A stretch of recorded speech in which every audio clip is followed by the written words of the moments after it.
जैन बच्चों कैसे हैं? उम्मीद है आप लोग अच्छे होंगे और अच्छे से पढ़ रहे होंगे। आज हम 8 क्लास की 5वीं क्लास पढ़ रहे हैं।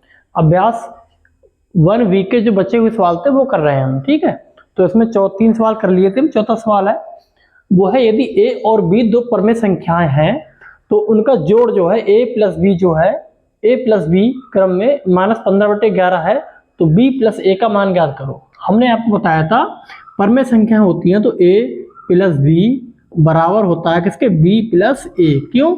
ये क्रम विनिमय नियम का पालन करती है। क्रम विनिमय नियम का पालन करती है परमेय संख्या। तो जब ये इतना है कितना, -15/11, तो b प्लस ए भी कितना होगा, -15/11। ठीक है, ये आ गया। इसका मान कितना आ गया, b प्लस ए का मान आ गया -15/11। ये बताना था। अब हमको 5वां सवाल है, रिक्त स्थानों की पूर्ति करना है हमको देखो इसमें रिक्त स्थान भरना है। प्लस के -12/7 है। इस साइड को देखो, ये अगर हम इसको मान लें, अगर हम इसको माने a, इसको मान रहे हैं हम a, जो भी संख्या यहाँ पर a है ये b है, तो ये क्या है, b है। और ये क्या लिखा है, a लिखा है। ये क्या है, सेम है ना। तो a क्या है, ये है a है 5/-11, a ये है। ठीक है, इसका मतलब ये क्या है, ये क्रम विनिमय नियम का पालन करता है। ठीक, क्रम विनिमय नियम। ठीक है, इसको देखो हमारे पास तो एक ही है, तो लेकिन आप इसे अलग पेन से, अगर ये काले से लिखे हैं तो इस संख्या को नीले से लिखे ताकि पता चले ये रिक्त स्थान की आपने पूर्ति करी है। अलग पेन से इसको लिखो, काले नीले दो ही पेन का यूज करना है आपको। अब देखो इनमें देखो, अगर इसे हम a मानते हैं, ये b है, ये c है, तो ये a है, देखो ये b है, ये c है। अब देखो c सेम है, a सेम है, तो b भी सेम ही होगा। कितना होगा, 5/6 होगा। अलग पेन से लिखेंगे, रिक्त स्थान की पूर्ति हो गई। और ये किसके नियम का पालन करता है, ये सहचार्य नियम का पालन करता है, जो इस प्रकार होता है।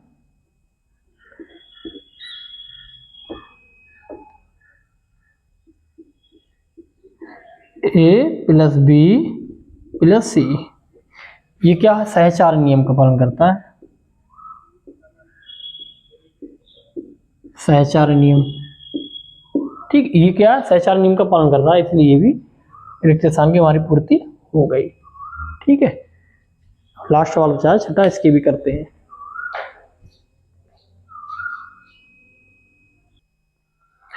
अब देखिए लास्ट सवाल है छठा, इसमें पहला सवाल है, इनको हमको हल करना है। ठीक, सरल करना है। कैसे करेंगे हम, सबसे पहले हम इसकी ब्रैकेट खोलेंगे, -3/7 प्लस माइनस 5/14, फिर प्लस माइनस 11/14। एक तो तरीका ये है कि हम इन दोनों को पहले हल कर लें फिर इसको हल कर लें, लेकिन यहाँ पर हम 3 पद हैं तो हम 3 पदों को पहले हल कर लें। 3 पदों में से पहले हम इसको हल कर लेते हैं। इसको हल करने के लिए हम क्या करेंगे पता है, 3/7 इन दोनों में माइनस कॉमन ले लेंगे। माइनस कॉमन ले लेंगे, फिर क्या बचेगा, फिर बचेगा 5/14 माइनस माइनस प्लस 11/14। फिर क्या करेंगे हम, 3/7,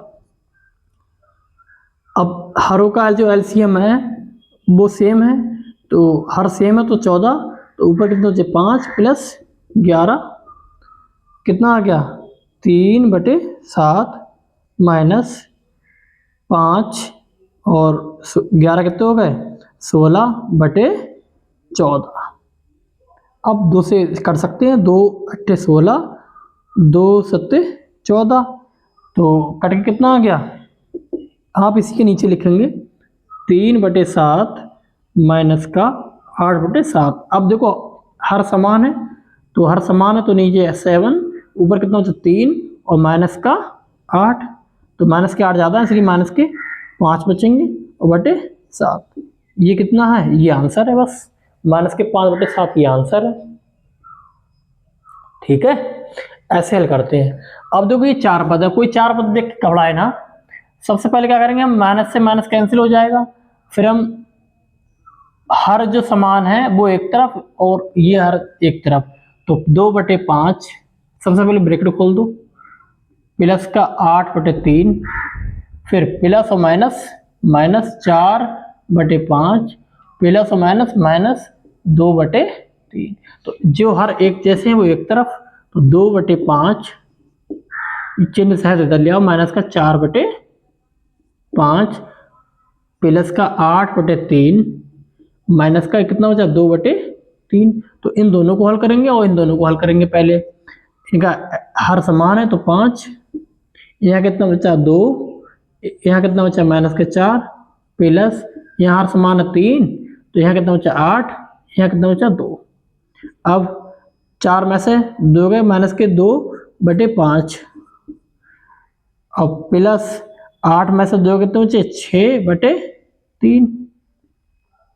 ठीक है, अब यहाँ से हम काट भी सकते हैं इसे, 3 दूनी 6, कितना बचा माइनस का 2/5 और प्लस का 2, बटे में कुछ नहीं तो 1 लिख सकते हैं, तिरछी तिरछी गुणा कर दो, आप इसके नीचे ही लिखेंगे 2 की गुणा 1 से, माइनस का 2 गुणा 1, 2 की गुणा 5 से, प्लस 2 गुणा 5 बटे 2, 5 की गुणा 1 से, 5 गुणा 1 कितना आ गया 2 एकम 2, 5 दूनी 10 और 5 एकम 5, इससे घटाओ कितना आ जाएगा, ये आ जाएगा प्लस का 8/5, ये आंसर है।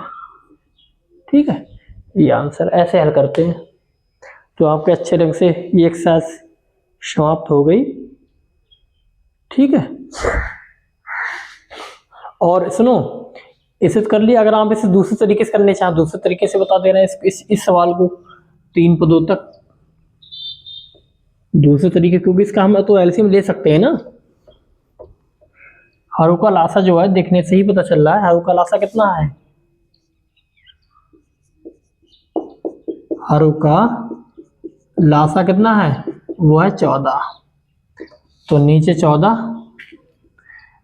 यहाँ 3 गुणा 7 से 14 को भाग दो, 7 दूनी 14 यानी कि 2 से गुणा करेंगे, फिर माइनस के 5, 14 से 14 को भाग दो 1, माइनस का 11, 14 से 14 को भाग दो 1, 3 दूनी 6, 5 एकम 5, 11 एकम 11/14, कितना आ गया 11 5 16, 6 माइनस 16/14।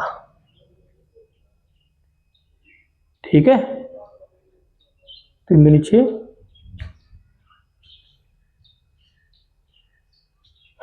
सही है। तो यहाँ कितना बचा माइनस का 10/14, अब 2 से इसे काट दो, 2 पंजे 10 और 2 सत्ते 14, देखो सेम आंसर आ गया, माइनस का 5/7, आंसर सेम आ गया। देखो चाहे ऐसे करो चाहे वैसे करो, तरीके दोनों से कर सकते हो, लेकिन जब हमारे पास हर समान वाले हैं तो पहले हम जो हर समान है उनको हल करते हैं, फिर उसके बाद उसको हल करते हैं, आसानी हो जाती है इससे। क्योंकि जब हम उससे किया, पहले हमने इसको हल किया फिर उससे हल किया, तो हर इसे भी समान मिल गए, फिर बाद में उससे हल किया वो भी समान मिल गया। तो दोनों तरीके से आप कर सकते हो, जो आपको सरल लगे उससे करेंगे। हमने आपको दोनों तरीके बता दिए हैं। तो आज की क्लास यहीं समाप्त होती है, अगली क्लास में मिलते हैं। जय हिंद।